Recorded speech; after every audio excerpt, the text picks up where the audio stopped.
Bom, hoje nós vamos falar com o Rafael Alves, jornalista super inteirado aí com o futebol feminino. Rafa, um prazer tê-lo aqui no Esporte@Globo.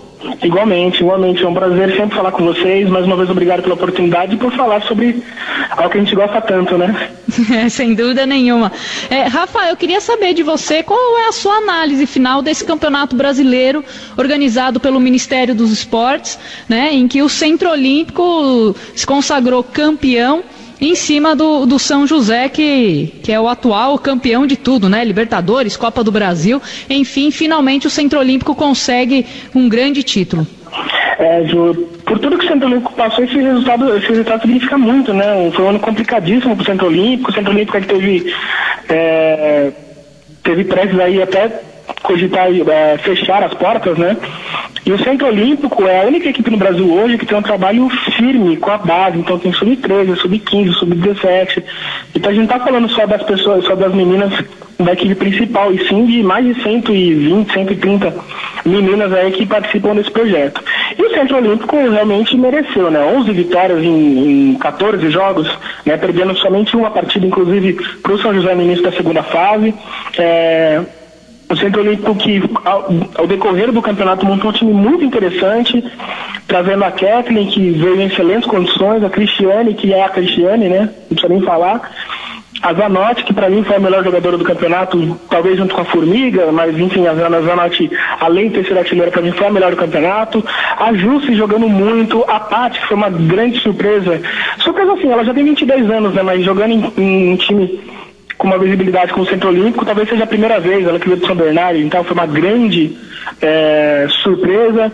Que mais? O grupo se encaixou, sem dúvida nenhuma, pelo belíssimo trabalho que faz o Arthur também, e por toda a dificuldade, sem dúvida nenhuma, que essa equipe passou durante o ano, com falta de patrocínio, redução de salários, muitas vezes salários atrasados, a chegada de algumas jogadoras importantes, sem dúvida nenhuma, isso eu acho que acaba unindo ainda mais a equipe, focando demais no objetivo. Você falou em relação à Gabi, né? Eu adoro ver a Gabi jogar, acho que uma jogadora de muita qualidade técnica, mas que na seleção ainda não engrenou, né, Rafa? Eu acho que a questão da Gabi não ter engrenado na seleção seja uma questão de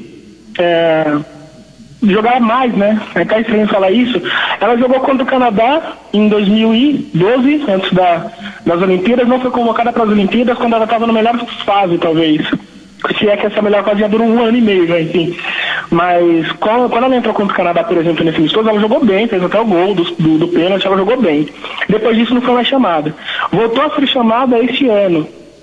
Sim. Não. Aí jogou, foi pro banco, depois jogou naquele torneio amistoso que o Brasil perdeu para a Nova Zelândia.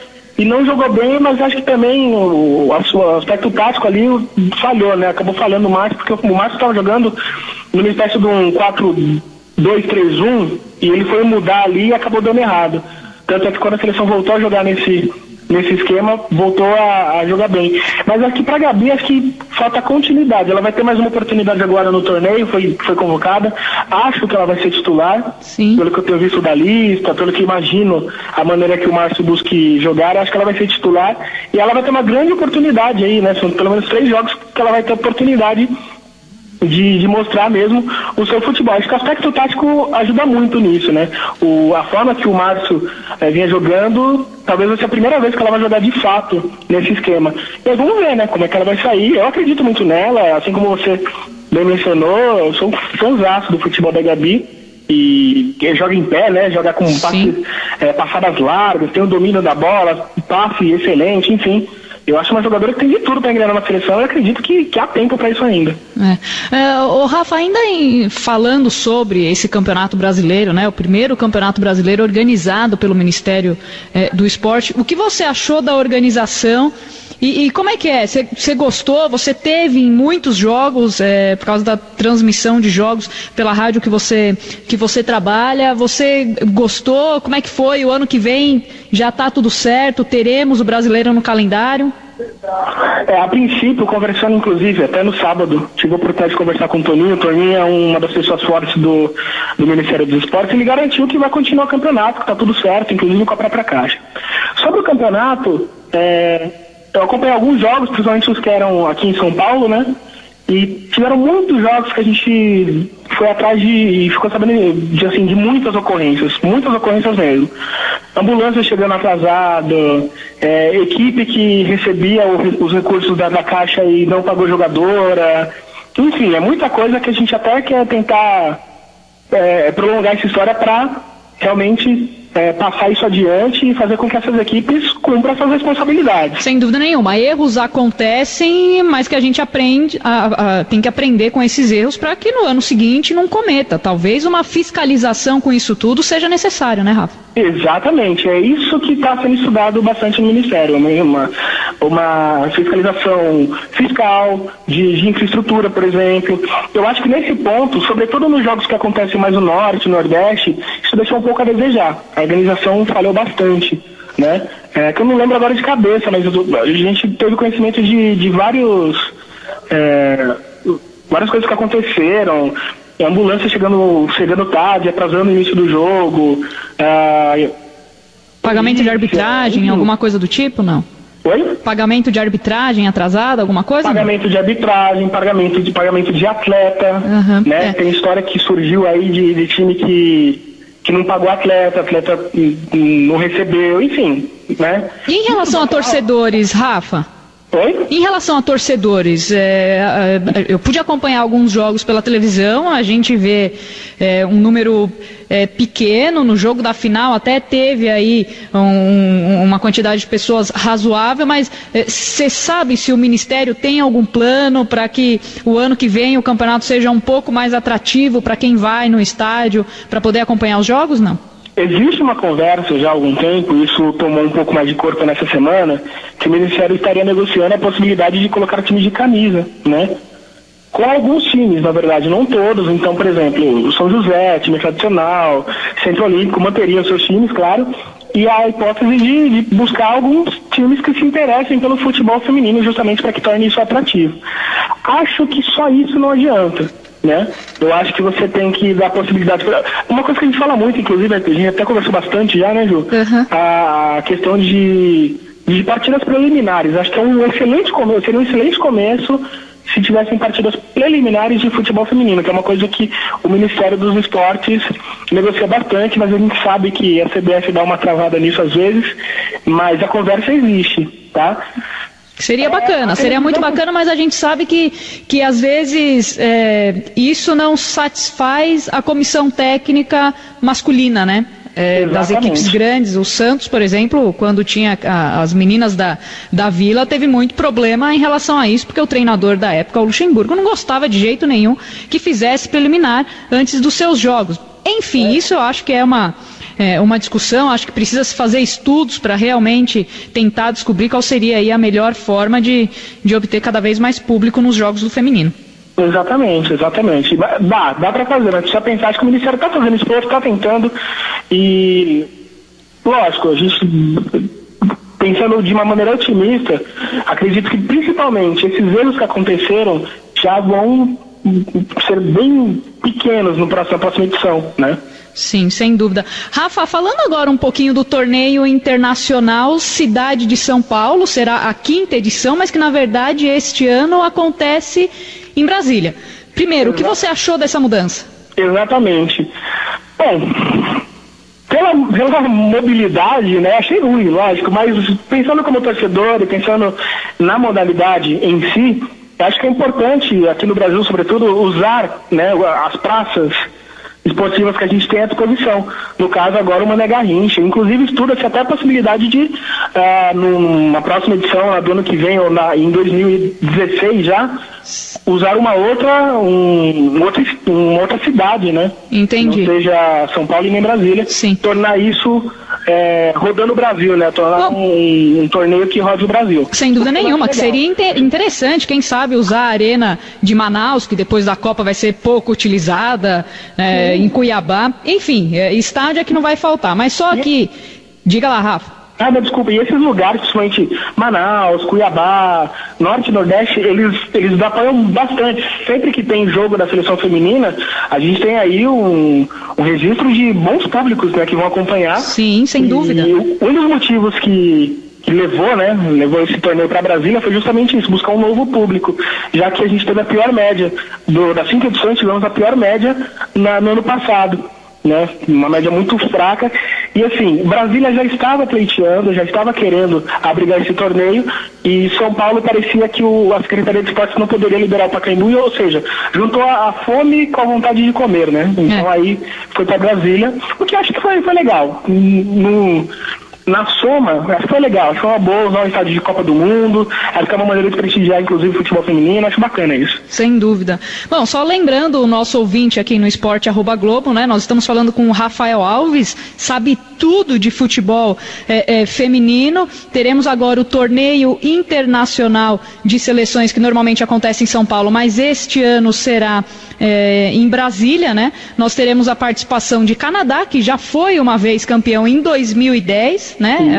A seleção brasileira foi vice. Teremos a participação do Chile, que é a segunda vez que o Chile participa, e pela primeira vez teremos a participação da Escócia. Rafa, eu queria que você falasse um pouquinho do que o Brasil irá enfrentar nesse torneio, né? E o torcedor que está com a expectativa de acompanhar o torneio, qual é a seleção que pode mais agradar? Olha, o ideal é sempre que busque cada vez seleções de alto nível para disputar um torneio como esse, que é um torneio que está ficando cada vez mais prestigiado, né? Lá fora já existem emissoras que cobrem, enfim. Gostei muito do Canadá e principalmente da Escócia vir para o Brasil, achei muito legal mesmo.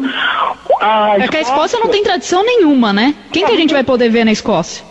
Isso, a Escócia não tem tradição nenhuma, mas engane-se que é o bêbado da história, né? Tem muita gente falando que é o bêbado da história. É uma seleção média, né? Que vem buscando aí um crescimento dentro da Europa, nas eliminatórias está até lutando aí por vaga no Mundial 2015, por 4 minutos não vai para Euro desse ano, perdeu nos pênaltis para a Espanha nas eliminatórias.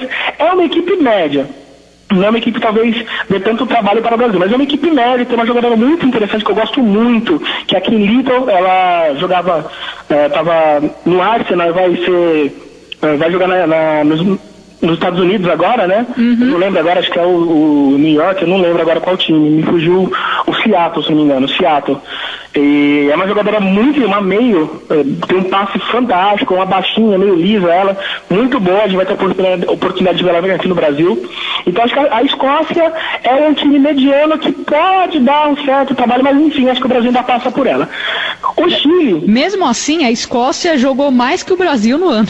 Exatamente. A Escócia fez 10 jogos, enquanto o Brasil fez apenas 6 jogos. Exatamente, tem esse detalhe também. A Escócia já joga mais tempo, é uma equipe, a metade da equipe joga a WSL, né, que é a liga inglesa, muitas jogam no Arsenal, algumas jogam no Arsenal, outras no Liverpool, que foi o campeão dessa liga. Tem jogadoras também que jogam na Alemanha, que tem uma das ligas mais fortes do mundo. Enfim, é uma seleção que vem crescendo, é uma seleção média. Eu colocaria no patamar de uma seleção média. O Chile, sem dúvida nenhuma, seria entre as 3 seleções, Escócia, Canadá e Chile. O Chile seria a pior de todas, talvez a base do Colo-Colo, pelo que faz na Libertadores? Com certeza, com certeza. O Chile, a seleção principal não joga quase 2 anos. Sim, há muito tempo. Faz quase 2 anos que o Chile não joga com a seleção principal. Sempre com a seleção sub-20, que disputou eliminatórias para o Mundial, e sub-17. A principal, por aí, não joga. E é praticamente a base do Colo-Colo.